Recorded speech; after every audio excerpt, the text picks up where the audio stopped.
بسم اللہ الرحمن الرحیم۔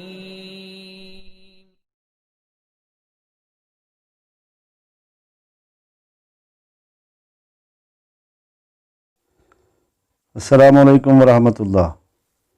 پیارے دوستو، آج آپ کے لیے ایک اسپیشل تحریر ڈھونڈ کے لایا ہوں جو ہمیں چونکا ضرور دے گی۔ ایک شخص ایک ذبح کی ہوئی مرغی لے کر مرغی فروش کی دکان پر آیا اور کہا، بھائی ذرا اس مرغی کو کاٹ کر مجھے دے دو۔ مرغی فروش نے کہا، مرغی رکھ کر چلے جائیں اور آدھے گھنٹے بعد آ کر لے جانا۔ اتفاق سے شہر کا قاضی مرغی فروش کی دکان پر آیا اور دکاندار سے کہا، یہ مرغی مجھے دے دو۔ دکاندار نے کہا، یہ مرغی میری نہیں بلکہ کسی اور کی ہے، اور میرے پاس بھی ابھی کوئی اور مرغی نہیں جو میں آپ کو دے سکوں۔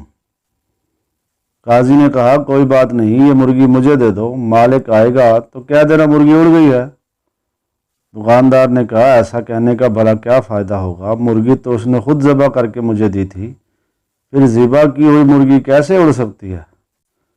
قاضی نے کہا، جو میں کہتا ہوں اسے غور سے سنو، بس یہ مرغی مجھے دے دو، اس کے مالک سے یہی کہو کہ تیری مرغی اڑ گئی ہے، وہ زیادہ سے زیادہ تمہارے خلاف مقدمہ لے کر میرے پاس ہی آئے گا۔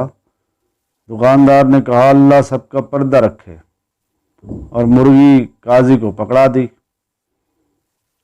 قاضی مرغی لے کر نکل گیا تو مرغی کا مالک بھی آ گیا اور دکاندار سے کہا، مرغی کاٹ دی ہے؟ دکاندار نے کہا، میں نے تو کاٹ دی تھی مگر آپ کی مرغی اڑ گئی ہے۔ مرغی والے نے حیران ہو کر پوچھا، بھلا وہ کیسے؟ میں نے خود ذبح کی تھی، اڑ کیسے گئی ہے؟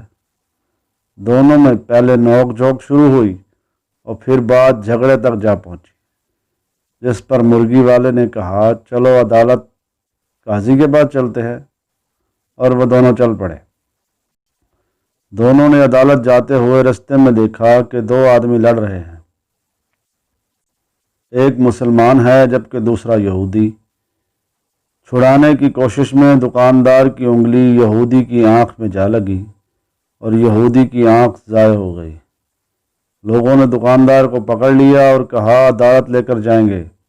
دکاندار پر اب دو مقدمے بن گئے تھے، وہ تو گویا مصیبت میں آ گیا۔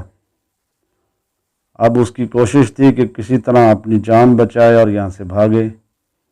لوگ مرغی فروش کو لے کر جب عدالت کے قریب پہنچ گئے تو مرغی فروش اپنے آپ کو چھڑا کر بھاگنے میں کامیاب ہو گیا، مگر لوگوں کا پیچھا کرنے پر قریبی مسجد میں داخل ہو کر مینار پر چڑھ گیا۔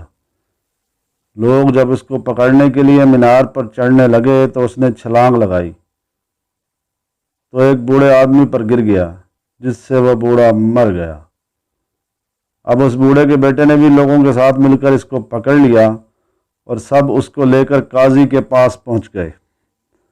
قاضی مرغی فروش کو دیکھ کر ہنس پڑا کیونکہ اسے مرغی یاد آ گئی، مگر باقی دو کیسوں کا علم اسے نہیں تھا۔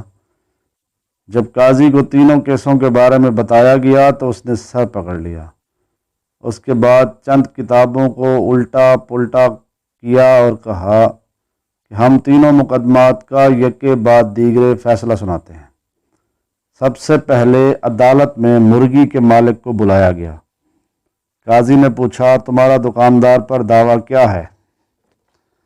مرغی والا، جناب والا، اس نے میری مرغی چرائی ہے کیونکہ میں نے ذبح کر کے اس کو دی تھی، یہ کہتا ہے کہ مرغی اڑ گئی ہے۔ قاضی صاحب، مردہ مرغی کیسے اڑ سکتی ہے؟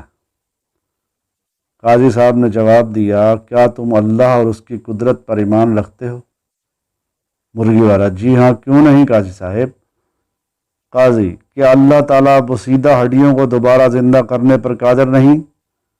تمہاری مرغی کا زندہ ہو کر اڑنا بھلا کیا مشکل ہے؟ یہ سن کر مرغی کا مالک خاموش ہو گیا اور اپنا کیس واپس لے لیا۔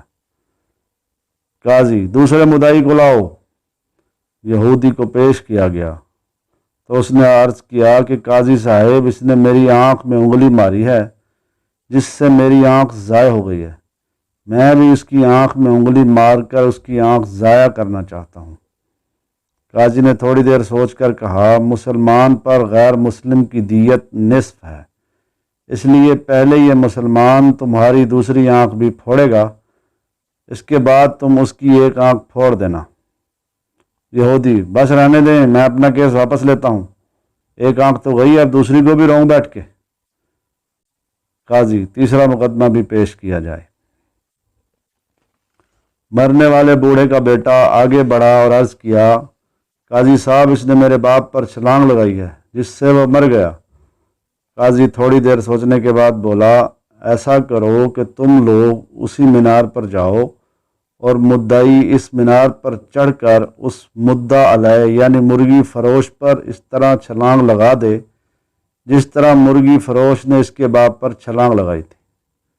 نوجوان نے کہا، قاضی صاحب، اگر یہ دائیں بائیں ہو گیا تو میں زمین پر گر کر مر جاؤں گا۔ قاضی نے کہا، یہ میرا مسئلہ نہیں، میرا کام عدل کرنا ہے، تمہارا باپ دائیں بائیں کیوں نہیں ہوا؟ نوجوان نے اپنا دعویٰ واپس لے لیا۔ نتیجہ: اگر آپ کے پاس قاضی کو دینے کے لیے مرغی ہے تو پھر قاضی بھی آپ کو بچانے کا ہر ہنر جانتا ہے۔ امید ہے کہ موجودہ نظام عدل کے تناظر میں آپ اس کہانی کا مطلب سمجھ گئے ہوں گے۔ نوٹ: یہاں قاضی سے مراد وہ نہیں جو شریعت اسلامیہ کو مد نظر رکھ کر فیصلہ کرتے تھے، بلکہ مراد موجودہ دور کے بکے ہوئے جج صاحبان ہیں۔ رب تعالیٰ ہمارا حامی و ناصر ہو اور اپنا کرم ہمارے شامل حال فرما دے اور عدالتوں سے دور رہنے کی توفیق عطا فرمائے۔ آمین آمین یا رب العالمین۔ السلام علیکم ورحمۃ اللہ۔